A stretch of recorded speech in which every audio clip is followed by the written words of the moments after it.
भूतिया ढाबा.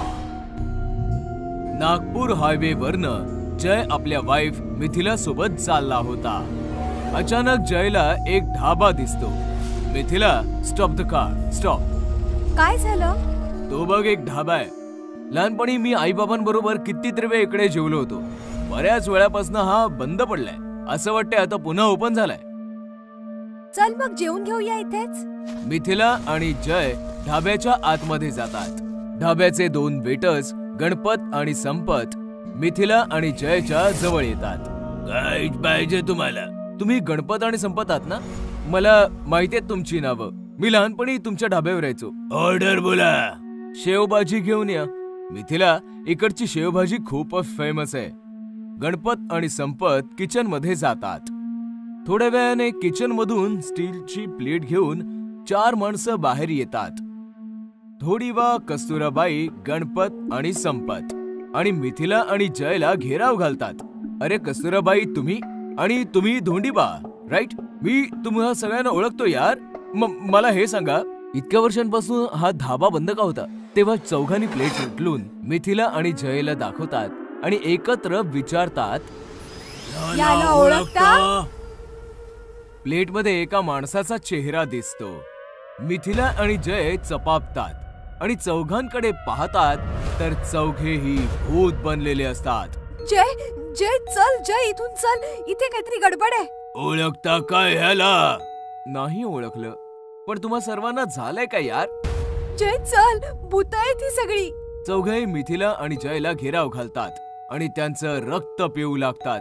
काही वेळापर्यंत त्यांच्या दोघांचे ओरडण्याचे आवाज येतात. मग शांतता पसरते. यांना ठिकाणावर लावा, कस्टमर्स येत आहेत. ढाब्यामध्ये जे कोणी कस्टमर्स यायचे त्यांची हीच अवस्था व्हायची. चौघेही कस्टमर्सना घेराव घालायचे. प्लेट उचलून एका माणसाचा चेहरा दाखवायचे आणि मग त्या कस्टमरचा खून करून त्यांचं रक्त प्यायचे. कुठलाही कस्टमर त्या प्लेटमध्ये कैद असलेल्या माणसाला ओळखायचा नाही आणि मारला जायचा. चौघेही भूत कस्टमर्सना मारायची आणि भूतिया ढाब्याचं रहस्य कधीही उलगडायचं नाही. एका रात्रीची गोष्ट आहे. राघव आणि शर्वरी हायवेवरून नागपूरच्या दिशेने चालले होते. तुझ्या पप्पानी लग्नाची परमिशन दिली, नाहीतर मी तुला पळवून नेलं असतं, माहितीये? पण मी तुझ्या बरोबर कधीच पळून आले नसते. I love my dad. ओहो. राघव, मला भूक लागलीये. अच्छा बाबा, ढाब्यावर थांबूया ना कुठल्या तरी. तो बघ ढाबा. थांबव. राघव कार थांबवतो आणि दोघे धाब्यावर येतात. ब्युटिफुल. मला वाटतं खूप जुना ढाबा आहे. ऑर्डर सांगा. जे काही उपलब्ध आहे पटकन घेऊन या. गणपत आणि संपत किचन मध्ये जातात. मग चौघेही हातामध्ये प्लेट घेऊन बाहेर येतात आणि राघव आणि शर्वलीला घेराव घालतात. व्हॉट इज दिस? राघव, हे तर बाबा आहेत. हे माझे होणारे सासरेबुवा आहेत. त्यांना ताबडतोब इकडे बोलवा. हलवा समजलाय काय? नाही बोलवायचा. काय करणार तुम्ही? चौघही भूत बनतात. राघव आणि शर्वरी थरथर कापू लागतात. आम्ही सुडाच्या आगीत गेली अनेक वर्ष जळतोय. जिवंत राहायचं असेल तर बोलवा यांना. पटकन फोन कर, चल. हॅलो बाबा. बाबा, कुठे आहात तुम्ही? पटकन हायवेवरच्या ढाब्यावर या. इथले लोक आम्हाला मारून टाकतील. लवकर या बाबा. चौघही भूत राघव आणि शर्वरीला घेराव घालून बसतात. काय झालं? अजूनपर्यंत नाही आला तुझा बाप? अर्धा तास होऊन गेलाय. ते निघालेत, आता येतच असतील. आपल्याकडे जास्त वेळ नाहीये. गणपत, संपत, कामाला लागा. गणपत आणि संपत उठतात आणि धाब्यामध्ये रॉकेल घालायला सुरुवात करतात. रॉकेल वाहू लागतं. हे काय करता तुम्ही? प्लीज, ते येतच असतील. तुम्ही असं नका करू. तू गप्पा बस. आम्ही आमची तयारी करतोय. कसली तयारी? तेवढ्यात शर्वरीचे बाबा तिकडे येतात. शर्वरी तिच्या बाबांना बिलगते. बाबा, बाबा वाचवा आम्हाला. इथून घेऊन चला. बाळा, रडू नकोस. मी आता आलोय ना. काय तात्या सेठ, ओळखलं काय? तात्या सेठ धोबिडाच्या पायांवर पडतो. मला माफ करा. माझ्याकडनं चूक झाली होती. माझी मुलगी आणि जावयाला सोडा. मी तुमच्या पाया पडतो. नक्कीच सोडू. आधी तू तुझ्या मुलीला आणि जावयाला सांग की त्या रात्री काय झालं होतं. कस्तुरा, मला माफी दे. मला लाज वाटते. आपल्या गलिच्छ तोंडातून माझं नाव नको घेऊस. उठ आणि सांग सगळं काय ते खरं. उठतोयस की संपवून टाकूया ना. काय झालंय बाबा? काय झालं होतं त्या रात्री? बाळा, तेव्हा तू लहान होतीस. मी माझ्या मित्रांबरोबर दररोज या धाब्यावर दारू प्यायला यायचो, मजा करायचो. एके रात्री मी दारूच्या नशेमध्ये या धाब्यामध्ये. सांगा बाबा, काय केलं होतं तुम्ही? मी कस्तुराबाईचा रेप केला. काय? शी, तिरस्कार वाटतो मला तुमचा. एवढंच नाही, याने आणखीन एक घाणेरडं काम केलं होतं. याने मला, गणपत आणि संपतला खूप मारलं आणि रॉकेट टाकून आम्हा तिघांना जिवंत जाळलं. तेव्हापासून आमचा आत्मा सुडाच्या आगीत तडफडतोय. आज आमच्या आत्म्याला शांती मिळेल. तात्या, आम्ही रॉकेल ओतलेलंय. बस तुला आज पुन्हा एकदा आग लावायची आहे. तुझ्या मुलीला आणि जावयाला आम्ही काही नाही करणार, पण तुला नाही सोडणार. ही घे माचीस. प्लीज, मी रिक्वेस्ट करतो तुम्हाला.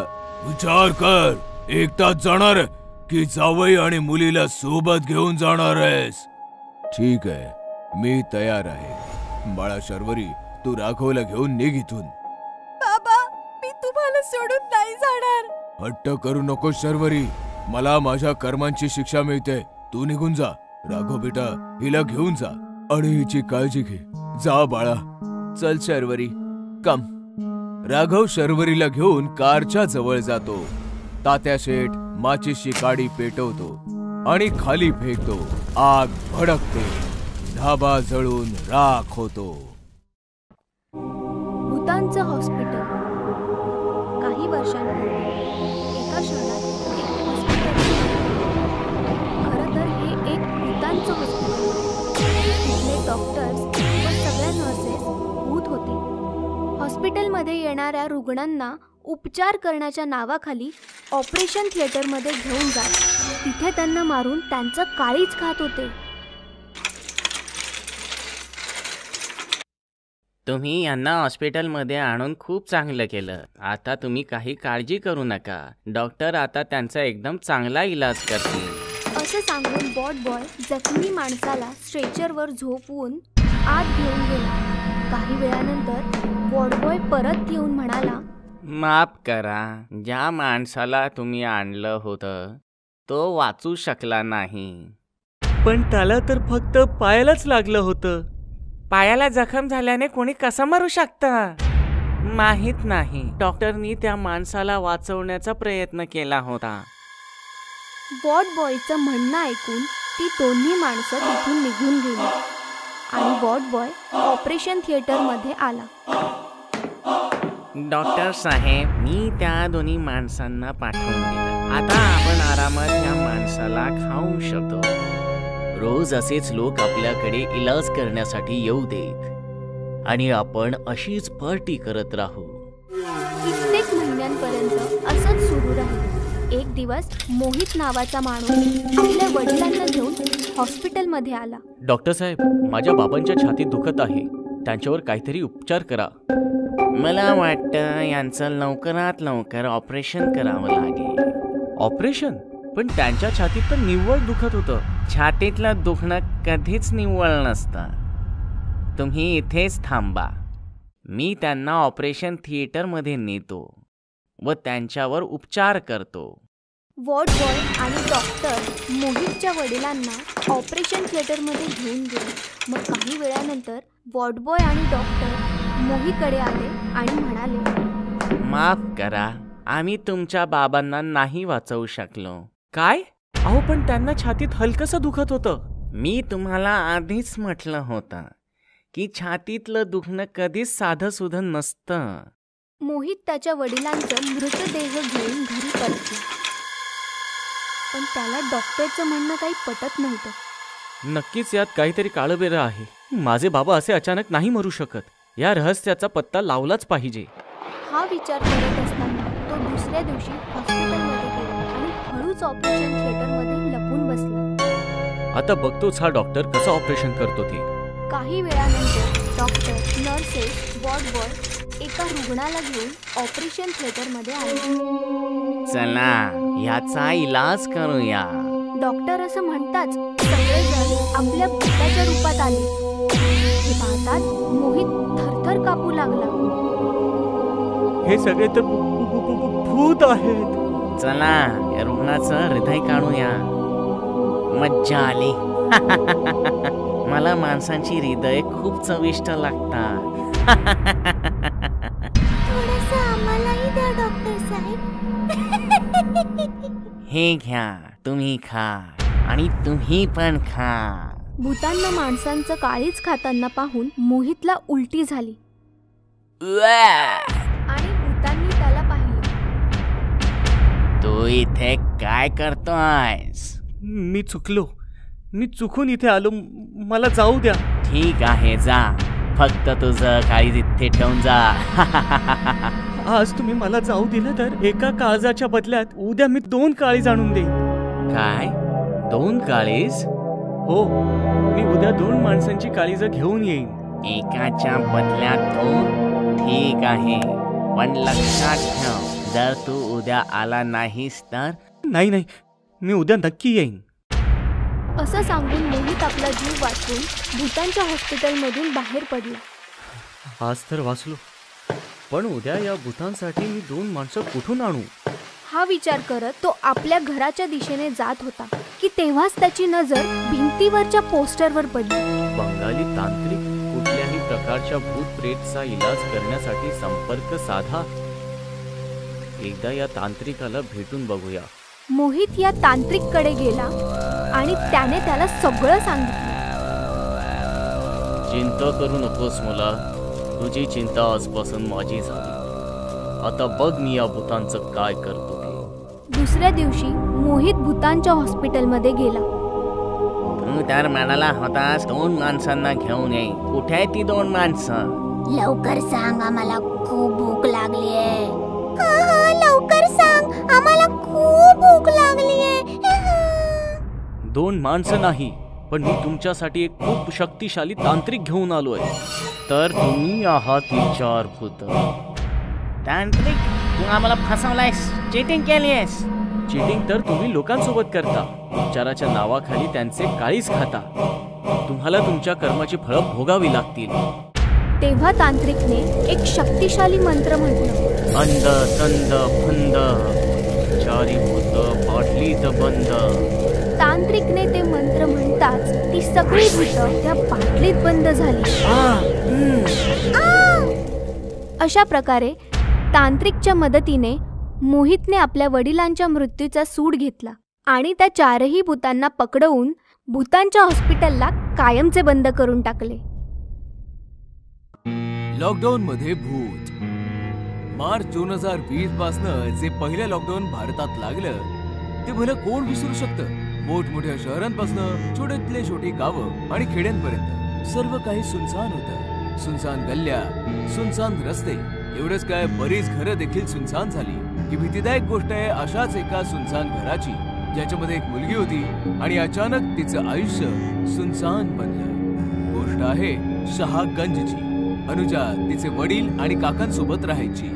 तिची आई या जगात नव्हती आणि काकी पण काकांना सोडून निघून गेली होती. घरात होते फक्त 3 लोक, अनुजा, तिचे बाबा आणि काका.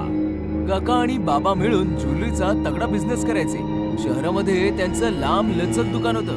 अनुजा कॉलेज स्टुडंट होती. कोरोनाचा प्रादुर्भाव वाढत गेला आणि लॉकडाऊन करावं लागलं. सर्व घरामध्ये कैद झाले. अनुजा पण आता घरातच होती, पण तिचे बाबा आणि काका बिझनेस मध्ये तोटा इच्छित नव्हते. लॉकडाऊन मध्ये पण गोडाऊन मध्ये जाऊन चोरी छुप्याने काही कामगारांसोबत काम करू लागले. अनुजाने त्यांना बरंचसं समजावलं, पण दोघांनी अजिबात ऐकलं नाही. जे व्हायचं होतं तेच झालं. कोण्या मजुराच्या संपर्कात आल्याने दोघेही कोरोना पॉझिटिव्ह झाले आणि प्रशासनाने त्यांना आयसोलेशन वॉर्ड मध्ये पाठवलं. ॲम्ब्युलन्स आली आणि दोघांना घेऊन गेली. अनुजा बिचारी घरामध्ये एकटी अडकली. सगळं घर कसं सुनं सुनं झालंय आणि बाहेर सुद्धा कसं सुनं सुनं आहे. देव करो आणि काही वाईट प्रसंग न येऊ. आरडाओरडा केला तरी कोणी मदतीला येणार नाही. शांताबाई पण घरात कैद आहेत. त्या असत्या तर त्यांचा जरा आधार तरी वाटला असता. आता मी अख्खी रात्र एकटीने कशी काढू? आधी तर सगळं नॉर्मल होतं. जेवण जेवून दिवसा टीव्ही बघण्यामध्ये आणि रात्री फ्रेंड्स बरोबर चॅट करण्यामध्ये निघून जायचा.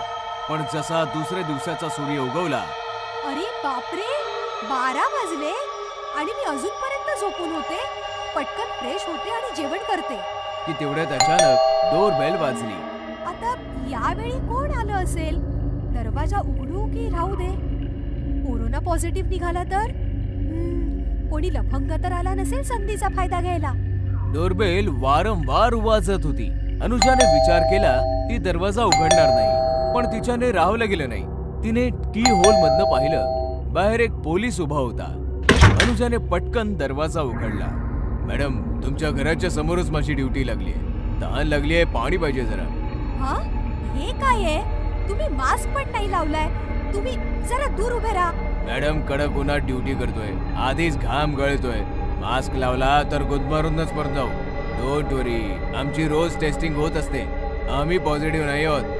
अनुजाने आतनं पाणी आणलं. पाणी प्यायल्यानंतर पोलीस निघून गेला. मग काय, रोज पोलीस येऊन डोरबेल वाजवायचा, रोज अनुजाकडनं पाणी मागून प्यायचा आणि मग निघून जायचा. एके दिवशी मात्र हद्द झाली. वारंवार बेल वाजत होती. अनुजाने सेफ्टीसाठी डोर होलमधनं बाहेर पाहिलं तर कोणी नव्हतं, तरीही डोरबेल वाजत होती. हे काय? पोलीस तर नाहीये. मग ही बेल? अनुजाने जसा दरवाजा उघडला, समोर तोच पोलीसवाला. ही काय थट्टाय? बेल वाजवता आणि लपून बसता. मी कुठे लपलोय? मी डोर होल मधून पाहिलं. तुम्ही दिसला नाही कुठे. एके दिवशी कंटाळून अनुजाने पोलीस हेल्पलाईनवर कॉल केला. हॅलो मॅम, शहागंज भेंडी बाजार गल्ली नंबर 17 मधून बोलते. माझ्या घरासमोर जे पोलीस ड्युटीवर आहेत त्यांच्या पाणी पिण्याची सोय का नाही करत तुम्ही? ही जनावरं नाही, माणसं आहे. व्हॉट? भेंडी बाजारात एकही पोलीस मला ड्युटीवर नाहीये? अनुजाने खिडकीवरचा पडदा सारला. बाहेर एकही पोलीसवाला नव्हता. अनुजा गडबडून गेली.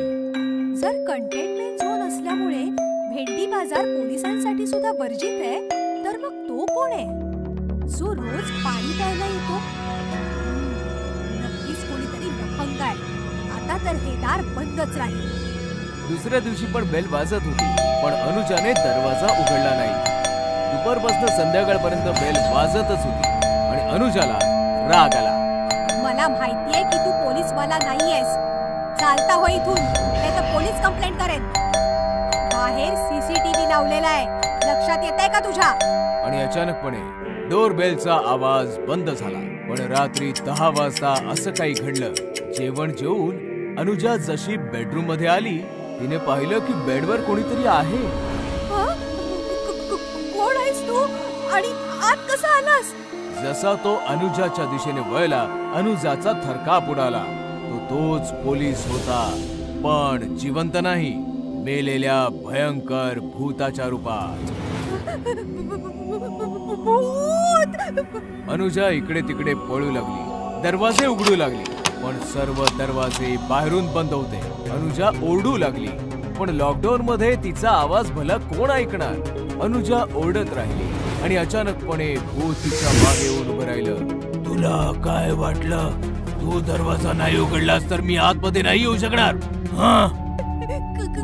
काय काय हवंय तुला? बदला. मी काय बिघडवलंय तुझं? तू नाही, तुझ्या काका आणि बाबाने. त्यांनी काय केलंय? स्मगलिंगचं सोनं विकायचे. मी छापा मारला तर मला लाच दिली. मी लाच जास्त मागितली तर दोघांनी मला मारून भट्टीमध्ये वितळवलं. आता मी तुला नाही सोडणार. भूताने अनुजाचा गळा आवळला. अनुजा ओरडू लागली आणि अचानक भूताने तिला सोडून दिलं. नाही, मी तुला नाही मारणार. त्यांनी मला मारून माझी पोरं अनाथ केली. मी त्यांना मारून तुला अनाथ करेन. असं म्हणून भूत गायब झालं. अनुजा रात्रभर रडत होती. कोणालाच कॉल करू शकत नव्हती, कारण की मोबाईल दरवेळी नेटवर्क विसरायचं. घरातून पळू शकत नव्हती, कारण की दरवाजे बाहेरून बंद होते. अचानकपणे हॉस्पिटलमधून फोन आला आणि असं कळलं की तिच्या काकांचा कोरोनामुळे मृत्यू झालाय. आणि मग पुन्हा नेटवर्क निघून गेलं. अनुजा फोन आपटत बसली आणि अचानक भूत आलं आणि हसत हसत म्हणाला, मृत्यू कोरोनामुळे नाही, व्हेंटिलेटर बंद झाल्यामुळे झालाय. असं म्हणत हसत हसत तो गायब झाला. अनुजा पूर्णपणे हतबल होती. रडून रडून झोपली आणि दुसऱ्या दिवशी सकाळी पुन्हा कॉल आला. ऑक्सिजन लेवल कमी झाल्यामुळे तिचे वडीलही जिवंत नव्हते. हे ऐकताच तर अनुजा जिवंत प्रेत झाली. भूत परत आलं आणि हसत हसत म्हणाल, मृत्यू ऑक्सिजनमुळे नाही, ऑक्सिजन मास्क काढल्यामुळे झालाय. आता तू माझाही गळा दाबून टाक, मारून टाक मला, मारून टाक. नाही, तुला मरायचं नाहीये, तुला फक्त तडफडत राहायचंय. निघतो मी. त्या दिवसानंतर भूत परत कधी नाही फिरकलं. 6 महिन्यांनंतर लॉकडाऊन संपलं. तरी पण अनुजा घराच्या बाहेर नाही आली. तिने स्वतःला घरामध्येच कैद केलं आणि कायमसाठी तिने स्वतःला लॉकडाऊन केलं. भूतांचं हॉस्पिटल. काही वर्षांपूर्वी एका शहरात एक हॉस्पिटल. खरं तर हे एक भूतांचं हॉस्पिटल. तिथले डॉक्टर्स व सगळ्या नर्सेस भूत होते. हॉस्पिटलमध्ये येणाऱ्या रुग्णांना उपचार करण्याच्या नावाखाली ऑपरेशन थिएटरमध्ये घेऊन जात. तिथे त्यांना मारून त्यांचं काळीज खात होते. तुम्ही यांना हॉस्पिटलमध्ये आणून खूप चांगलं केलं. आता तुम्ही काही काळजी करू नका. डॉक्टर आता त्यांचा एकदम चांगला इलाज करतील. असं सांगून वॉर्ड बॉय जखमी माणसाला स्ट्रेचरवर झोपवून आत घेऊन गेला. काही वेळानंतर वॉर्ड बॉय परत येऊन म्हणाला, माफ करा, ज्या माणसाला तुम्ही आणलं होतं तो वाचू शकला नाही. पण त्याला तर फक्त पायालाच लागलं होतं. पायाला जखम झाल्याने कोणी कसं मरू शकतं माहित नाही. डॉक्टरनी त्या माणसाला वाचवण्याचा प्रयत्न केला होता. वॉर्ड बॉयचं म्हणणं ऐकून ती दोन्ही माणसं तिथून निघून गेली आणि वॉर्ड बॉय ऑपरेशन थिएटरमध्ये आला. डॉक्टर साहेब, मी त्या दोन्ही माणसांना पाठवून दिलं. आता आपण आरामात या माणसाला खाऊ शकतो. रोज असेच लोक आपल्याकडे इलाज करण्यासाठी येऊ देत आणि आपण अशीच पार्टी करत राहू. कित्येक महिन्यांपर्यंत असंच सुरू राहील. एक दिवस मोहित नावाचा माणूस आपल्या वडिलांना घेऊन हॉस्पिटलमध्ये आला. डॉक्टर साहेब, माझ्या बाबांच्या छातीत दुखत आहे. त्यांच्यावर काहीतरी उपचार करा. मला वाटतं यांचं लवकरात लवकर ऑपरेशन करावं लागेल. ऑपरेशन? पण त्यांच्या छातीत तर निव्वळ दुखत होतं. छातीतलं दुखणं कधीच निव्वळ नसतं. तुम्ही इथेच थांबा. मी त्यांना ऑपरेशन थिएटरमध्ये नेतो व त्यांच्यावर उपचार करतो. वॉर्ड बॉय आणि डॉक्टर मोहितच्या वडिलांना ऑपरेशन थिएटरमध्ये घेऊन गेले. मग काही वेळानंतर वॉर्ड बॉय आणि डॉक्टर मोहितकडे आले आणि म्हणाले, माफ करा, आम्ही तुमच्या बाबांना नाही वाचवू शकलो. काय? अहो, पण त्यांना छातीत हलकसं दुखत होतं. मी तुम्हाला आधीच म्हटलं होतं की छातीतलं दुखणं कधीच साधं सुधं नसतं. मोहित त्याच्या वडिलांचं मृतदेह घेऊन घरी परतला. पण त्याला डॉक्टरचं म्हणणं काही पटत नव्हतं. नक्कीच यात काहीतरी काळबेरं आहे. माझे बाबा असे अचानक नाही मरू शकत. या रहस्याचा पत्ता लावलाच पाहिजे. हा विचार करत असताना तो दुसऱ्या दिवशी हॉस्पिटलमध्ये गेला आणि हळूच ऑपरेशन थिएटरमध्ये लपून बसला. आता बघतोच हा डॉक्टर कसं ऑपरेशन करतो ते. काही वेळानंतर डॉक्टर, नर्सेस, वॉर्ड बॉय एका रुग्णाला घेऊन ऑपरेशन थिएटरमध्ये आले. चला, याचा इलाज करूया. डॉक्टर असं म्हणताच सगळेजण आपल्या भूताच्या रूपात आले. हे पाहतात मोहित थरथर कापू लागला. हे सगळे तर भूत आहेत. चला या रुग्णाचं हृदय काढूया. मज्जा आली. मला माणसांची हृदय खूप चविष्ट लागतात. थोडंसं आम्हालाही द्या डॉक्टर साहेब. हे घ्या, तुम्ही खा आणि तुम्ही पण खा. भूतांना माणसांचं काळीच खाताना पाहून मोहितला उलटी झाली आणि भूतांनी त्याला पाहिलं. तू इथे काय करतोयस? मी चुकून इथे आलो. मला जाऊ द्या. ठीक आहे, जा. फक्त तुझं काळीज इथे ठेवून जा. आज तुम्ही मला जाऊ दिलं तर एका काळजाच्या बदल्यात उद्या मी 2 काळीज आणून देईन. काय? 2 काळीज? हो, मी उद्या 2 माणसांची काळीज घेऊन येईन. एकाच्या बदल्यात 2? ठीक आहे, पण लक्षात ठेव, जर तू उद्या आला नाहीस तर? नाही, मी उद्या नक्की येईन. असं सांगून मोहित आपला जीव वाचवून भूतांच्या हॉस्पिटलमधून बाहेर पडला. आज तर वाचलो, पण उद्या या भूतांसाठी मी 2 माणसं कुठून आणू? हा विचार करत तो आपल्या घराच्या दिशेने जात होता की तेव्हाच त्याची नजर भिंतीवरच्या पोस्टरवर पडली. बंगाली तांत्रिक, कुठल्याही प्रकारच्या भूत प्रेतचा इलाज करण्यासाठी संपर्क साधा. एकदा या तांत्रिकाला भेटून बघूया. मोहित या तांत्रिककडे गेला आणि त्याने त्याला सगळं सांगितलं. चिंता करू नकोस मुला, तुझी चिंता आजपासून माझी झाली. आता बघ मी या भूतांचं काय करतो ते. दुसऱ्या दिवशी मोहित भूतांच्या हॉस्पिटलमध्ये गेला. तू तर म्हणाला होतास 2 माणसांना घेऊन ये. कुठे आहे ती 2 माणसं? लवकर सांग, आम्हाला खूप भूक लागली आहे. लवकर सांग, आम्हाला खूप भूक लागली आहे. 2 माणसं नाही, पण मी तुमच्यासाठी एक खूप शक्तिशाली तांत्रिक घेऊन आलोय. तर तुम्ही आहात ती 4 भूत. तांत्रिक, तू आम्हाला फसवलायस, चीटिंग केलीयस. चीटिंग तर तुम्ही लोकांसोबत करता. उपचाराच्या नावाखाली त्यांचे काळीज खाता. तुम्हाला तुमच्या कर्माची फळं भोगावी लागतील. तेव्हा तांत्रिकने एक शक्तिशाली मंत्र म्हटलं. अंध तंद फंद, 4 भूत बाटलीत बंद. तांत्रिकने ते मंत्र म्हणताच ती सगळी भूतं त्या बाटलीत बंद झाली. अशा प्रकारे तांत्रिकच्या मदतीने मोहितने आपल्या वडिलांच्या मृत्यूचा सूड घेतला आणि त्या 4ही भूतांना पकडवून भूतांच्या हॉस्पिटलला कायमचे बंद करून टाकले.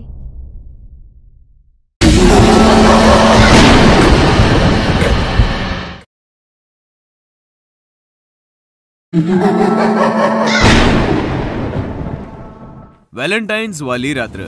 गोष्ट आहे कोकमपुरा शहरातली. सॅम नावाचा फारच जवान आणि हँडसम मुलगा ट्रेनने त्याच्या मावशीच्या शहरी कोकमपुराला येत होता. ट्रेन स्टेशनवर थांबताच मावशीने सॅमला तिच्या छातीशी कवटाळलं. पहिल्यांदाच माझ्या शहरात आलास, आता मी तुला कुठे जाऊ नाही देणार. काळजी करू नकोस मावशी, अख्खी फेब्रुवारी मी इकडेच एन्जॉय करेन. व्हॅलेंटाईनचा महिना आहे, तुझ्या शहरातून कुठल्या कुठल्या मुलीला नक्कीच पटून घेऊन जाईन. सॅमचं म्हणणं ऐकताच मावशी अचानकपणे दचकली. कोकमपुरामध्ये व्हॅलेंटाईन नाही साजरा होत सॅम. पण सॅमचं लक्ष कुठे वेगळीकडेच होतं. अचानकपणे त्याला चक्कर येऊ लागली. हे काय होतंय? काय झालं बाळा?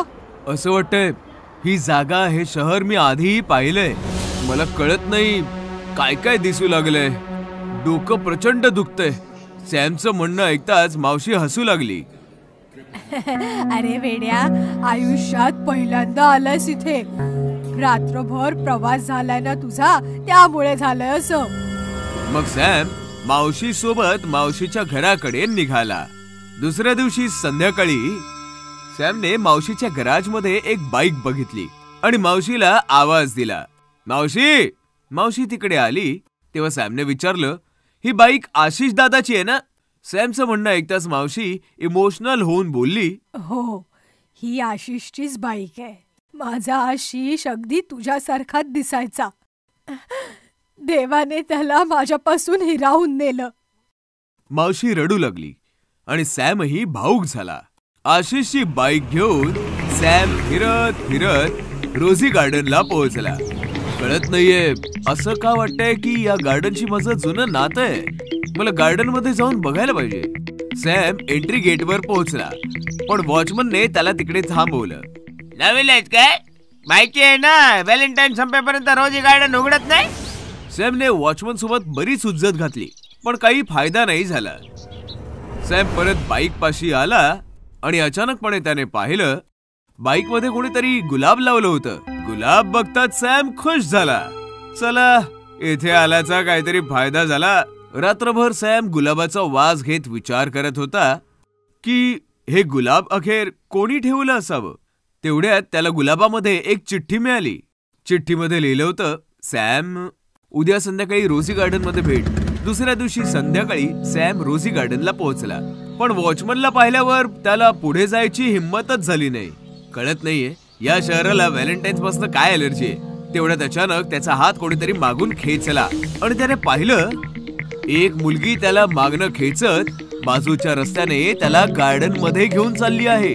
गार्डन मध्ये आल्यावर दोघेही थांबले. थोडा श्वास घेतल्यानंतर सॅमने बघितलं मुलगी फारच सुंदर आणि मॉडर्न होती. ओ, तर तू आहेस जिने बाईक मध्ये गुलाब आणि गुलाबात लेटर सोडलं होतं. मी आहे शर्वरी, तुझ्या मावशीच्या शेजारच्या बंगल्यात राहते. परवा तुला येताना बघितलं आणि बघता क्षणी तुझ्यावर फिदा झाले. मला तुला सांगायचं यार, किती हँडसम आहेस तू खरंच. असं म्हणताच शर्वरीने सॅमला प्रपोज केलं आणि अशा प्रकारे दोघांची लव्ह स्टोरी सुरू झाली. व्हॅलेंटाईन्सच्या दर संध्याकाळी दोघेही लपत छपत रोझी गार्डन मध्ये भेटू लागले. किस डेची संध्याकाळ होती. बराच वेळ गप्पा मारल्यानंतर शर्वरीने अचानकपणे सॅमला किस केलं आणि म्हणाली, उद्या व्हॅलेंटाईन्स डे आहे. उद्या आपण कायमचे एकमेकांचे हो. उद्या रात्री उशिरा ये आणि आशिषचा कोणताही शर्ट घालून ये, समजलं? शर्वरीच्या किसमुळे सॅम त्याचं सर्वस्व हरवून बसला होता. अर्धी रात्र संपली होती. सॅम आशिषच्या रूम मध्ये त्याचा शर्ट शोधत होता. मावशी तिकडे आली आणि तिने सॅमला पाहिलं. नक्कीच काहीतरी गडबड आहे. फिरण्याच्या निमित्ताने उशिरा घरी येतो आणि आता हे मला याला बाहेर जाण्यापासून थांबवलं पाहिजे. सॅम, सॅम, काय करतोयस? चल निघ इथून. सॅमने मावशीकडे बघितलं. त्याचं वागणं बदललं होतं. तो एकदम भयानक बनला होता. बाजूला हो आई, आज मला कोणीही थांबवू शकत नाही. हा. सॅमने मावशीला धक्का दिला आणि मावशी एका भिंतीवर जाऊन आदळली आणि बेशुद्ध पडली. आशिषचा एक शर्ट सॅमने घेतला आणि दरवाजा बंद करून मावशीला एका रूम मध्ये बंद केलं. व्हॅलेंटाईन्सची रात्र होती. सॅम आशिषचा शर्ट घालून गार्डन मध्ये शर्वरी सोबत बसला होता. तो आता पूर्णपणे नॉर्मल होता. मला हे सांग की तू आशिष दादाचा शर्ट का आणायला सांगितलास? कारण मी तुला माझ्या जगात घेऊन जायला आले आशिष. शर्वरी अचानकपणे भयानक भूतनी झाली. सॅम प्रचंड घाबरला होता. घाबरू नकोस आशिष, मी शर्वरी, तुझी प्रेमिका. आठव जरा, 20 वर्षांपूर्वीची ती व्हॅलेंटाईन्सची रात्र. आपण इथे दोघंच बसलो होतो. तेवढ्यात संस्कृती रक्षक बनून काही गुंड इथे आले आणि आपल्याला मारून टाकलं. तू तर सॅम बनून दुसरा जन्म घेतलास, पण मी तुझी वाट बघत राहिले. फक्त तुझी वाट पाहत राहिले. हे काय करतेस तू? हे कोण आहेस तू? शर्वरीच्या भूताने सॅमचे दोन्ही हात पकडले आणि त्याच्या कपाळावर किस केले. अचानकपणे सॅम शांत झाला. मग शर्वरीने सॅमला आलिंगन दिलं आणि तिच्या नखांनी त्याचा गळा चिरून त्याला मारून टाकलं.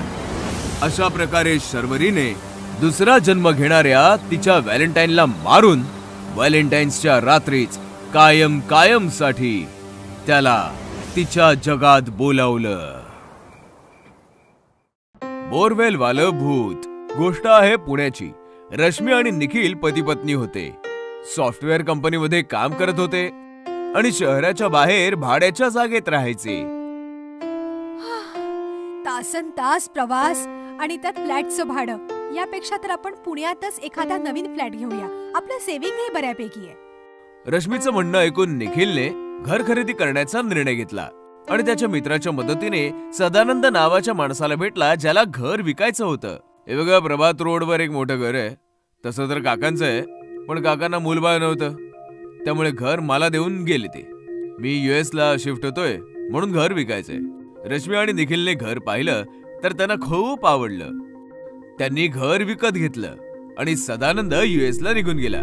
काही दिवस गेले. रश्मी आणि निखिल नवीन घरात सेटल झाले होते.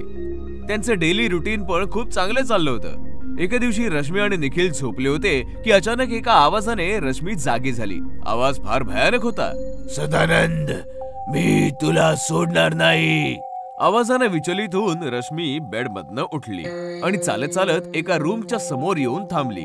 रूमचं टाळं आपोआप तुटलं. दरवाजा पण आपोआपच उघडला आणि रश्मी रूम मध्ये आली. रूमच्या मधोमध एक फार मोठी बोरवेल होती, ज्यातून फार विचित्र आवाज येत होते. अचानकपणे रश्मीच्या पाठीवर कोणीतरी हात ठेवला. रश्मीने मागे वळून पाहिलं तर मागे निखिल उभा होता. रश्मी, अगं इकडे काय करतेस? निखिलचं लक्ष बोरवेलकडे जाताच तो चकित झाला. सदानंदने आपल्याला सांगितलं का नाही की या रूम मध्ये बोरवेल आहे? आपण ही रूम कधी व्यवस्थित नाही पाहिली. रश्मी नॉर्मल होऊन बोलू लागली. बोरवेल आहे तर चांगलंच आहे ना, पाण्याचा त्रास तर नाही होणार आता. दुसऱ्या दिवशी रश्मी निखिल बरोबर जॉबवर तर गेली, पण तिचं वागणं बोलणंच बदललं होतं. लंच ब्रेक मध्ये कोणालाही न सांगता ती गुपचूप घरी आली आणि बोरवेल समोर येऊन उभी राहिली.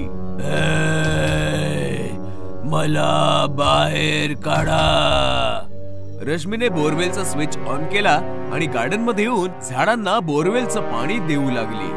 पाण्यामुळे अख्ख्या कॉलनीमध्ये दुर्गंधी पसरली. लोक नाक तोंड बंद करून घराच्या बाहेर पडली आणि दुर्गंध वाढला. लोकांनी नोटीस केलं की रश्मी दुर्गंधीयुक्त पाण्याने गार्डनला भिजवते. लोक ओरडत रश्मीच्या दिशेने आली. अगं, हे सडका पाणी आहे, थांब थांब. लोकांचं म्हणणं ऐकताच जोर जोराने रश्मी हसू लागली आणि पाण्याच्या धारेने तिने लोकांना भिजवायला सुरुवात केली. दुर्गंधीयुक्त पाणी शरीरावर पडताच लोक पळाली. संध्याकाळ होताच निखिल घरी आला तेव्हा त्याने पाहिलं गार्डन मधील सगळी झाडं वेली सुकली होती. निखिलला राग आला आणि तो आतमध्ये किचन मध्ये आला तर रश्मी जेवण बनवत होती. काय गरज होती कॉलनीतल्या लोकांसोबत मूर्खपणा करायची? वेडी म्हणतायत तुला. काय गरज काय होती बोरवेल सुरू करायची? जेवण तयार आहे, हात पाय धुवून घे. रश्मीचा आवाज विचित्र होता, जणू कोणी पुरुष बोलतो आहे. काय झालं रश्मी? दुपारी ऑफिस मधनं पटकन आलीस? माझी तब्येत ठीक नव्हती. काय झालंय तुझ्या तब्येतीला? का असं बिहेव करतेस तू? मध्यरात्र झाली होती. निखिल झोपला होता. अचानक एका भयानक आवाजाने त्याची झोप मोड झाली. सदानंद, मी आलो आहे. निखिल घाबरला. त्याने पाहिलं तर बिछाण्यावर रश्मी नव्हती. अचानकपणे त्याची नजर सीलिंग वर गेली तेव्हा त्याचे डोळे विस्फारले गेले. रश्मी वर लटकलेली भयानक भूत बनली होती. जोर जोरात ओरडत होती.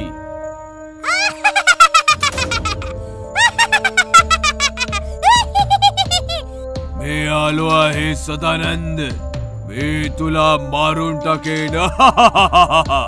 असं म्हणताच रश्मी निखिलच्या छाताडावर बसली आणि तिने निखिलवर हल्ला केला. रश्मी, सोड ग. काय झालंय काय तुला? रश्मी निखिलवर वारंवार वार करत होती. निखिलने रश्मीला फेकलं आणि पळत पळत बोरवेलच्या रूम मध्ये येऊन लपला. निखिलने मोबाईल काढून सदानंदला फोन केला. सदानंद, अरे काय केलंस तू? माझी बायको वेडी झालीये, वारंवार तुझं नाव घेते आणि ती बोरवेल आणि हे सगळं काय आहे? सदानंद हसता हसता म्हणाला, माफ कर मित्रा, झालंय असं की मी काकांची सगळी प्रॉपर्टी हडपलीये आणि त्यांना मारून बोरवेल मध्ये गाडलंय. काकांचं भूत सतावत होतं म्हणून मी घर विकून US मध्ये शिफ्ट झालोय. आता माझं कोणी काही बिघडवू शकत नाही, ना इंडियन पोलीस ना इंडियन काकांचं भूत. असं म्हणून सदानंदने फोन कट केला. पण सत्य ऐकताच निखिलची अवस्था बिकट झाली होती. म्हणजे काकांचं भूत रश्मी मध्ये आलंय आणि सदानंद समजून मला मारताय. तेवढ्यात दरवाजा तोडून रश्मी आत आली आणि ओरडू लागली, माझं घर, माझी इस्टेट हडपून, मला बोरवेल मध्ये पुरून तू कुठे लपून बसलाय सदानंद? मी तुला नाही सोडणार. काका, मी निखिल आहे, सदानंद नाहीये. पण रश्मीने निखिलला बोलायची संधीच नाही दिली. तिने निखिलला पकडलं, खेचून बोरवेलच्या दिशेने घेऊन आली आणि निखिल सोबतच तिने बोरवेल मध्ये उडी मारून स्वतः सोबतच निखिलचं आयुष्यही संपवलं. भूतनी आंटी पार्ट 2. एक छोटस शहर होतं. शहरामध्ये होती एक कॉलनी. नाव होतं भूतनवाडी. भूतनवाडीतील प्रत्येक आई भीतीच्या सावटाखाली जगायची, कारण की भूतनवाडीच्या एका घरामध्ये एक म्हातारी भूतणी जंगलातून राहायला आली, जी कॉलनीतील लहान लहान मुलांना पकडून सतवायची आणि त्यांना खाऊन टाकायची. भूतनी म्हातारी होती, पण काळ्या जादूमध्ये माहिर होती. ती कोणत्या तरी खूबसूरत आंटीचं रूप घ्यायची आणि मैदानात खेळणाऱ्या मुलांकडे जाऊन त्यांना भुलवून थापा मारून त्यांच्या घरी आणायची आणि मग मारून टाकायची. चल बाळा, माझ्या घरी चल, मी तुला रबडी खायला देईन. मुलंही त्या भूतणीच्या गोष्टींमध्ये अडकायची आणि तिचं बोट पकडून तिच्या घरी यायची. तिच्या घरामध्ये पाऊल ठेवताच अचानक त्या भूतणीचं रूप बदलायचं आणि तिच्या सत्य रूपात यायचं, ज्यांना बघून ती पुरं घाबरायची. मम्मी, मला वाचव, मला सोड ना. तू आंटी नाही, भूतणी आहेस. भूतणी नाही, भूतणी आंटी. खायला आला होतास रबडी, आता स्वतःच खाणं बनशील. भूतनी आंटीला पप्पी दे बरं. बाळा, आणखीन किती ओरडशील? नाही, मी तुला पप्पी नाही देणार. तू फार वाईट आहेस. सोड ना मला मम्मी. बडबड बंद कर, मला खाऊ दे तुला. चल. या प्रकारे भूतणीच्या त्या कारनाम्यांमुळे कॉलनीमध्ये हाहाकार माजला. लोक म्हाताऱ्या भूतणीकडे गेले, त्यांनी समजावलं, पण त्याने काही फरक नाही पडला. मग लोकांनी तंत्रमंत्राचा सहारा घेतला. तांत्रिकांना तिच्या घरासमोर बसवलं, पण दुष्ट भूतणीने त्यांनाही तिच्या शक्तीने पळवून लावलं आणि ती तिची मनमानी करू लागली. अशा प्रकारे कॉलनीचं नाव भूतनवाडी पडलं. बघा, जर या कॉलनीमध्ये राहायचं असेल तर मुलांना घेऊन आपल्या घरामध्ये बंद राहा, नाहीतर कॉलनी सोडा. बस फक्त आता हे 2 उपाय उरलेत आपल्याकडे. बिचारी लोक कॉलनी सोडून जातील तरी कुठे? त्यांनी त्यांचे घरचे दरवाजे कायमचे बंद केले आणि भीतीच्या सावटाखाली जगू लागले. लोकांच्या सतर्कतेमुळे भूतणी पण त्रासू लागली, कारण की ती अजून म्हातारी होऊ लागली आणि तिला खाणं मिळणंही कठीण झालं होतं. हे काय, लोकांनी तर दारं बंद करून घेतलीत. आता मी कशी जगणार? मला वाटतं आता पुन्हा जंगलचा रस्ता धरावा लागेल. तेव्हा भूतनीने पाहिलं की एक बाई तिच्या गोलमटोल मुलासोबत येत होती. अरे वा, बहुतेक करून कॉलनीत नवीन राहायला आलेत. मुलगा पण अगदी फुग्यासारखा फुगलेला दिसतोय. इथे सर्व घरांचे दरवाजे बंद बघून मुलगा त्रासला. मम्मी. काय रे गोलू? माझा फ्रेंड म्हणत होता की चांगली कॉलनी आहे, पण इथे तर सर्व दरवाजे बंद आहेत. एकही मुलगा दिसत नाहीये. आता मी खेळणार कोणासोबत? तेव्हा भूतनी रूप बदलून त्यांच्या समोर उभी राहिली. तुमचं स्वागत आहे आमच्या कॉलनीमध्ये. थंडीमुळे लोकांनी दारं बंद करून ठेवली. अरे वा, तुमचा मुलगा तर अगदी माझ्या मोलू सारखा आहे. माझा मोलू आत्ताच मैदानात खेळायला गेलाय. मैदानाचं नाव ऐकताच गोलू खुश झाला. थोडा वेळ गप्पा झाल्यानंतर मुलगा आणि आई निघून गेले आणि भूतनी खुश झाली. आज तर पार्टी करणार मी. थोड्या वेळानंतर फुटबॉल हातात घेऊन गोलू मैदानात पोहोचला. तेव्हा त्याने पाहिलं मैदानात त्याच्या वयाचा एवढा मुलगा खेळत होता. हे बघून गोलू खुश झाला. तू मोलू आहेस ना? माझं नाव गोलू आहे. माझ्यासोबत खेळशील का? नक्की खेळेन मी. मग काय, बराच वेळ दोघे खेळत होते आणि खेळता खेळता ते थकले. खूप घाम झालाय आणि आता तहान पण लागली आहे. मग चल माझ्या घरी पाणी पिऊन येऊया. तुझं घर जवळच आहे ना? तुझी मम्मी भेटली होती मला. चला जाऊया आपण. गोलू मोलूच्या मागे मागे त्याच्या घरापाशी पोहोचला तेव्हा भूतनी आंटी बनून घरापाशी उभी होती. ये बाळा. गोलू मोलू सोबत जसा त्याच्या घराच्या आतमध्ये गेला, घराचा दरवाजा बंद झाला आणि मोलू पण गायब झाला. मोलू, कुठे आहेस तू? घरात यावा गोलू म्हणून पाठवून दिला मी नकली बोलू. भूतनीचं भयानक रूप बघून गोलू कापू लागला. वाचवा वाचवा मम्मी. प्यायला आला होतास पाणी, आता माझी तहान भागवशील. भूतनी आंटीला पप्पी देऊन टाक, आता आणखीन किती ओरडशील. प्लीज मला नका मारू. मी माझ्या मम्मीचा एकुलता एक मुलगा आहे. आईचा एकुलता एक मुलगा, जसा कापूस हलका फुलका, कचा कचा चावून टाकीन. हाती लागला एक कवळा मुलगा. असं म्हणताच भूतनी गोलूच्या दिशेने सरकू लागली आणि गोलू मागे मागे सरकू लागला.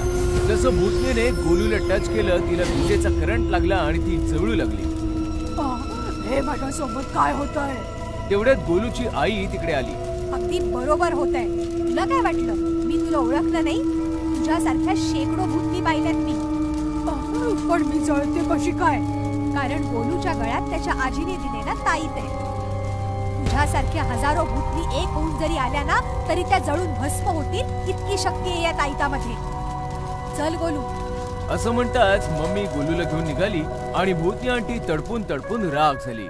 मग काय, मग तर कॉलनीचे सर्व दरवाजे गोलू आणि त्याच्या आईच्या स्वागतासाठी उघडे झाले. नवरी बनली डायन पार्ट 2. गोष्ट आहे अमेठीची. मालती तिचा जवान मुलगा रघु सोबत राहायची. मालती विधवा होती आणि तिने एकटीनेच रघुचं पालन पोषण केलं होतं. तरी पण रघुला मालती आवडत नव्हती. याच गोष्टीमुळे मालती दिवस रात्र दुःखी असायची. कुठे चाललायस रघु? मी कुठे जाईन, तुला त्याचं काय? तू तुझ्या लिमिट मध्ये राहा. खरं तर मालती रघुची खरी आई नव्हती, ती सावत्र आई होती. रघु 5 वर्षांचा होता तेव्हा त्याची आई वारली आणि त्याच्या बेवड्या बापाने मालतीशी लग्न करून तिला घरी आणलं. पती बेवडा होता, पैशांची चणचण होती, म्हणूनच सुरुवातीला मालतीने रघुचं फार पालन पोषण नाही केलं. याच गोष्टीचा फायदा उचलून रघुच्या आत्याने रघुचे कान भरले. रघु बाळा, ही आणले, चल खाऊन घे. आई आई ग, माझा पोरगा किती वाळून गेलाय. सावत्र आई नक्कीच जेवायला देत नसणार. काय करणार, सावत्र आया असतातच तशामुळे. पिक्चर मध्ये बघितलंय ना, सांभाळून राहा त्या जखिणीपासनं. आत्या सतत विष कालवत राहिली आणि काही दिवसातच रघुला मालतीचा तिरस्कार वाटू लागला. कमकुवत बेवड्या बापाचं एकदम निधन झालं आणि रघु मालतीपासनं खूप दुरावला. पण मालतीचं रघुवर तिच्या जीवापाड प्रेम होतं. तिने चहाचं दुकान उघडून रघुचं पूर्ण पालन पोषण केलं. हळूहळू परिस्थिती बदलली, पण रघु मात्र काही बदलला नाही. तो मालतीचा तिरस्कारच करू लागला. याच आठवणी आठवून मालती रडत होती आणि तेवढ्यात रघुचा फोन आला. मालती फोनवर रघु सोबत बोलली, तर ती हैराण झाली, कारण की रघु कोण्या मुलीसोबत लग्न करून आला होता. तेव्हा रघुची आत्या आली. अगं मालती, आपला रघु बायकोला घेऊन येतोय. नुसती बघत उभी काय राहिलीस? नव्या नवरीच्या स्वागताची तयारी कर.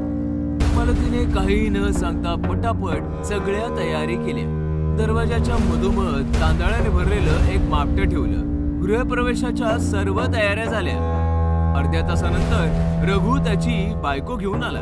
बायको खूपच सुंदर होती. बाळा, हे मापटं ठेवलंय ते उलाट आणि आली. आत्या आणि रघु गप्पा मारण्यात दंग होते, तर मालती मुलीचा गृहप्रवेश करण्यात. नवरीने तिचा उजवा पाय उचलून मापट्याच्या दिशेने वळवला, तर तिचा पाय बघून मालतीचं डोकं चक्रावलं. तिचा पाय अगदी उलटा होता. विवाहितेने उलट्या पावलांनी तांदळाचं मापटं उलटलं आणि मालतीकडे पाहून फार विचित्रपणे हसली. मालती घाबरली आणि घाबरून स्वतःच्या रूम मध्ये गेली. रघुला कळलंच नाही की मालतीला अचानकपणे असं काय झालं. मी म्हटलं होतं ना तुला, या हडळीला तुझ्या लग्नामुळे आनंद झाला नसणार. बिचाऱ्या नव्या नवरीचं स्वागत पण नीट नाही केलं. काही हरकत नाही, मी आहे ना. मी सगळी तयारी केलेली आहे. चल बाळा, तुझ्या खोलीत चल. आत्या नवरीला घेऊन निघाली आणि रघु तिथेच उभ्या उभ्या मालतीच्या रूमकडे रागाने पाहू लागला. अर्धी रात्र उलटली होती. मालती तिच्या रूम मध्ये फार टेन्शन मध्ये होती आणि तेवढ्यात आत्या तिकडे आली. अगे स्वार्थी बाई, नव्या नवरीला तिथेच सोडून पळून आलीस तू. त्या मुलीशी लग्न करून रघुने चांगलं नाही केलं. ती मुलगी नाही, हडळ आहे ती. आता तर तू हेच म्हणणार, तुझा प्लॅन फसलाय ना आता. कोणता प्लॅन? तुझ्या भावाच्या मुलीला रघुच्या गळ्यात बांधायचं होतं ना तुला, पण मी असं होऊ नाही दिलं. तुम्ही पहिल्यापासून ओळखता या मुलीला? मुलीला नाही ओळखत मी, पण रघुने भेटवलं होतं मला हिला. प्रेम करतो तो तिच्यावर. मग मी म्हटलं लग्न करून टाका. खूप चुकीचं केलं तुम्ही. रघुचं आयुष्य उद्ध्वस्त केलं. आत्या तिथून रागावून निघून गेली आणि लपून रघुच्या रूमच्या समोर आली. आता बघते मी आत दोघांमध्ये काय मस्ती चाललीये. आत्याने हळूच हाताने दरवाजा तर तो पटकन उघडला. आतमध्ये रघु बिछाण्यावर झोपला होता, पण नवी नवरी मात्र बिछाण्यावर नव्हती. अरे, ही नवी नवरी कुठे निघून गेली? तेव्हा बुवाची नजर वर फॅनवर गेली आणि तिचे डोळे विस्फारले. लग्नाच्या कपड्यात एक भयानक म्हातारी डायन फॅनला उलटी लटकून फिरत होती आणि आत्याकडे पाहून जोर जोरात हसत होती. नाही सोडणार, कोणालाच नाही सोडणार, सगळ्यांना मारून टाकेन. आत्या तिकडनं पळाली आणि सरळ मालतीच्या रूम मध्ये आली. खरंच बोलत होतीस तू, ती मुलगी एक भयानक हडळ आहे. मी तर तिचे उलटे पाय आधीच बघितले होते. मग तेव्हा काही बोलली का नाहीस तू? हे राम, आता काय होणार? काय फायदा? मी सांगितलं जरी असतं तरी तुम्ही माझ्यावर विश्वास ठेवला नसता. ते सगळं सोड आणि हे सांग की रघुला कसं वाचवायचंय. ती हडळ रघुला नाही सोडणार. तुम्ही काळजी नका करू, मी अजून जिवंत आहे. तुम्ही चला, माझ्या बरोबर चला. आत्या आणि मालती पळत पळत रघुच्या रूम मध्ये गेल्या तर डायन रघुच्या छातीवर बसून त्याला चावत होती. रघु जोर जोरात ओरडत होता. लग्न करायचंय, मधुचंद्र करायचंय. बघ तू, आता बघच मी तुला कसं उद्ध्वस्त करून टाकते. आत्या वाचव, मला वाचव, आत्या. ते दृश्य फारच भयानक आणि विचित्र होतं. आत्या ते दृश्य बघून मागे झाली आणि रूमचा दरवाजा बाहेरनं बंद करून स्वतःच्या घरी पळाली. आत्या, आत्या वाचव. तुझी आत्या तर पळून गेली रघु, पण तुझी आई आहे. घाबरू नकोस रघु. डायनने रघुला सोडलं आणि ती उलट्या पावलांनी चालत मालतीच्या दिशेने वळाली. आई सांभाळ, ती तुझ्या दिशेने येते. रघुच्या तोंडून पहिल्यांदा आई शब्द ऐकून मालतीमध्ये जणू 10 हत्तींचं बळ आणि खूप सारी ताकद आली. डायनने तिच्यावर उडी मारली आणि मालतीने फार बहादुरीने तिला चकमा दिला आणि स्वतःला वाचवलं आणि पटकन डायनचे पाय पकडून तिला उलट लटकवलं. डायन तडफडू लागली, जोर जोरात किंचाळू लागली. सोडा मला, मारून टाकीन सगळ्यांना. सोडा. रघु पळून जा. रघु, सुरी घेऊन ये रघु. नाही आई, मी तुला सोडून कुठेच नाही जाणार. नाही बाळा, पळून जा. मी हिला आता आणखी नाही सांभाळू शकत. हडळीची ताकद तिच्या पायांमध्ये असते. मला हिचे पाय कापून टाकायचे.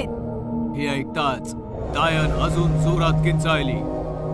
पाय कापू नकोस, पाय नको कापूस माझे, पाय नको कापूस. रघुला समजलं आणि आत्याने बाहेरून बंद केलेला दरवाजा आतून तोडून एक सुरी घेऊन आला. रघुने पटकन डायनचे दोन्ही पाय कापले. डायन कोण्या जनावरासारखी जोरात किंचाळली आणि शांत झाली. डायन मेली होती. मालतीने पटकन डायनचं शरीर जमिनीवर सोडलं. रघुने पटकन त्याच्या आईला मिठी मारली आणि माय लेक हमसून हमसून रडू लागले. रघु, रघु.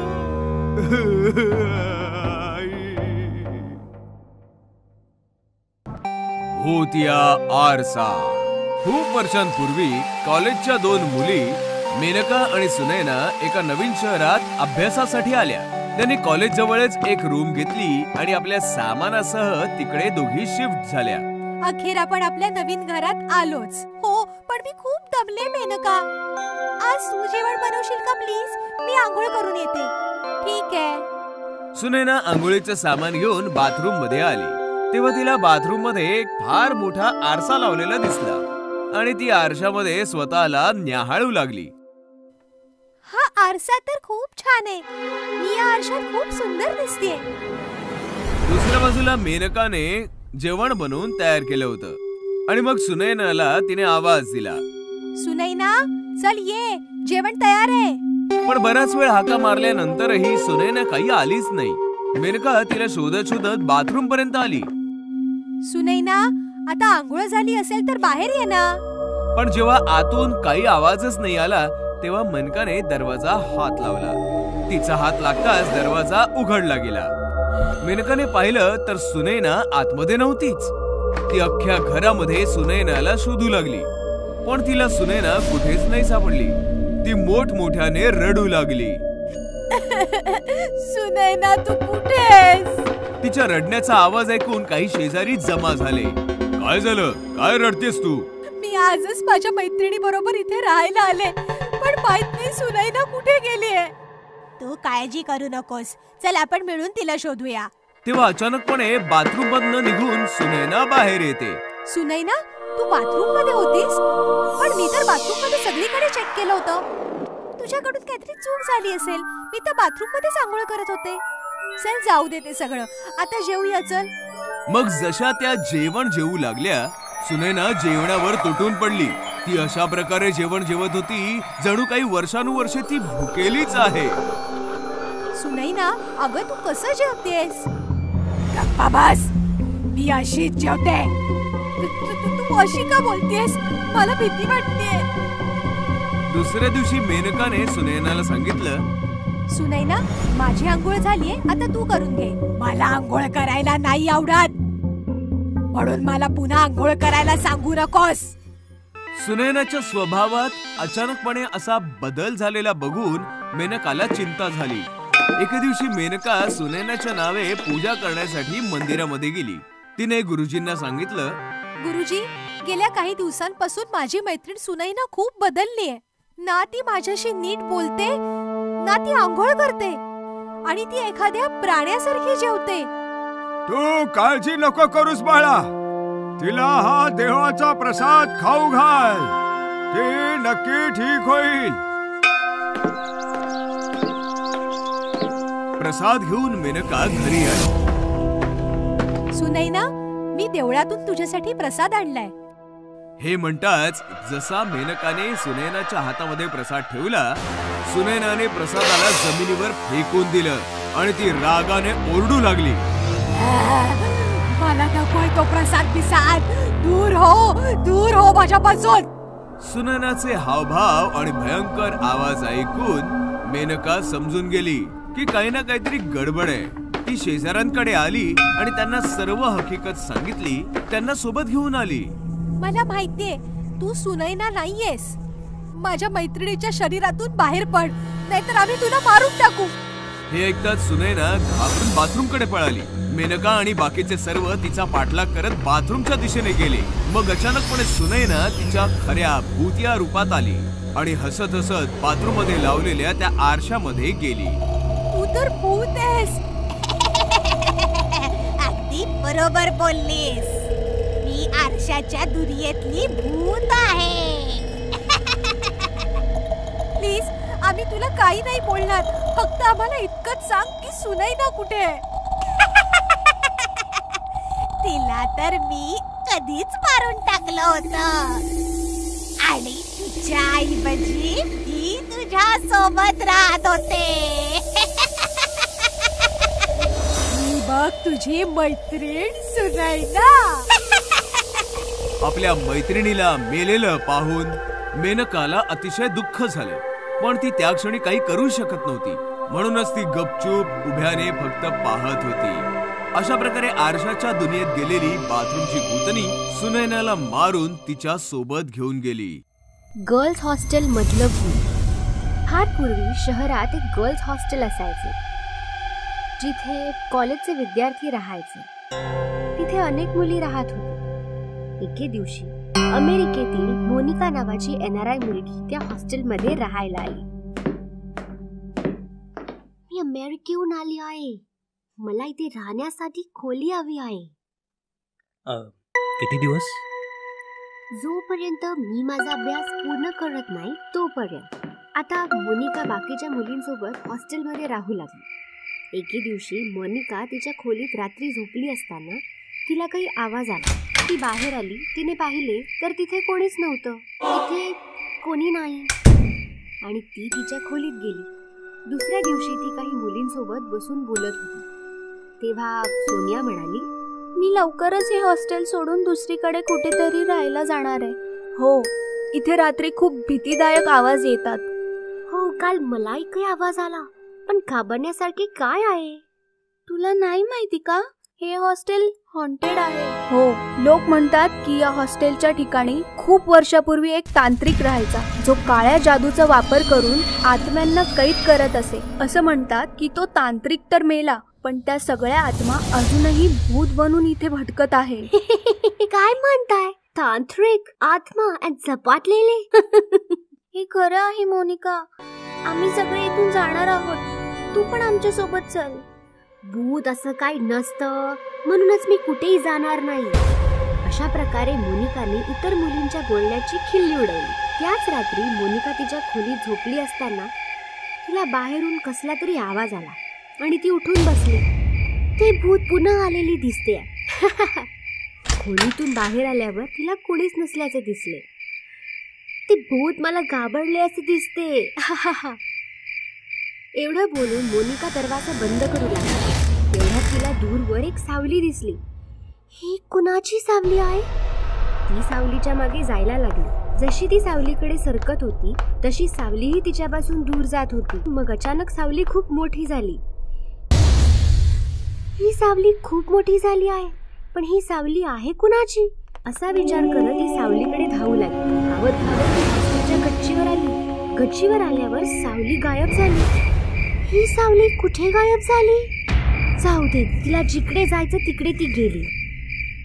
जाऊ दे, मी आता झोपायला जाते. आणि पुन्हा एकदा मोनिका हॉस्टेलमधल्या रात्रीच्या गजबजाटाकडे दुर्लक्ष करून खोलीत येऊन झोपी गेली. दुसऱ्या दिवशी ती हॉस्टेलमध्ये काही मुलींसोबत बसली असताना सोनिया म्हणाली, मोनिका, आम्ही एक नवीन हॉस्टेल पाहिले आहे. उद्या सकाळी आपण सगळे तिकडे शिफ्ट होऊया. काय? तुम्ही खरंच हे हॉस्टेल सोडत आहात का? हो, इथे राहिलो तर ते भूत आपल्याला मारून टाकेल. मी तुला किती वेळा सांगितले आहे की हे भूत सारखे काय नाही, पण तुम्ही लोक माझं ऐकतच नाहीये. मोनिका, आम्हाला ते सर्व नाही माहिती. उद्या सकाळी आपण इथून निघणार आहोत. तुझं मन झालं तर तू पण येऊ शकतेस. त्या रात्री पुन्हा एकदा मोनिका तिच्या खोलीत झोपली होती. नंतर खूप मोठे आणि भयानक भूत तिच्याकडे आले. मोनिका, बघ, तुला भेटायला कोण आलंय? कोण आहे? अचानक समोर एवढं भीतीदायक भूत पाहून मोनिका घाबरते. तू कोण आहेस? आणि माझ्या खोलीचा दरवाजा बंद होता, तू आत कसा आलास? मी भूत आहे आणि कुठलाही दरवाजा आम्हा भूतांना थांबवू शकत नाही.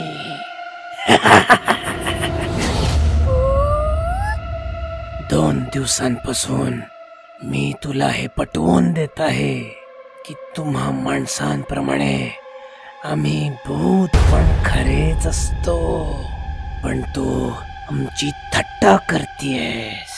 म्हणून मी ठरवलं की आज तुला भूतांना भेटवतो. प्लीज प्लीज मला काही नका करू. प्लीज प्लीज मला जाऊ द्या. Please let me go please. भूताने मोनिकाचा हात पकडला आणि तो तिला घेऊन गायब झाला. भूत मोनिकाला जमिनीच्या खाली असलेल्या एका गुहेत घेऊन गेला. माझ्या घरी स्वागत आहे. मला सांग, तुला काय हवंय? वाघाचं रक्त की माणसाची खोपडी? नो, मला काहीच नको आहे. प्लीज मला जाऊ द्या. Please let me go please. मराठीत बोल. डोनाल्ड ट्रम्पची भाजी. माझ्याकडून खूप मोठी चूक झाली आहे. मी मानते की भूत असतात. असं कसं? मोठ्याने बोला. जशी माणसं आहेत तशीच भूतही आहेत. जशी माणसं आहेत तशीच भूतही आहेत. असेच भूत मोनिकाला घाबरवत राहिला. काही वेळाने मोनिका भीतीने बेशुद्ध पडली. मी हिला धडा शिकवला असं दिसतंय. त्यानंतर सकाळी मोनिकाला जाग येताच ती तिच्या खोलीत असल्याचे तिला दिसले. भूत भूत, या हॉस्टेलमध्ये भूत आहे. मला इथे राहायचं नाही. ती हॉस्टेलच्या खोलीतून बाहेर आली. तिथे सोनिया, राणी आणि बाकीच्या मुली आहेत. सोनिया, मला पण घेऊन जा. या हॉस्टेलमध्ये खरंच भूत आहे. पण तुझं सामान? मला काही नको आहे. फक्त मला इथून बाहेर काढा. त्यामुळे हॉस्टेल हॉन्टेड असल्याची मोनिकाची खात्री पटली आणि ती तिचं सामान तिथेच सोडून पळून गेली.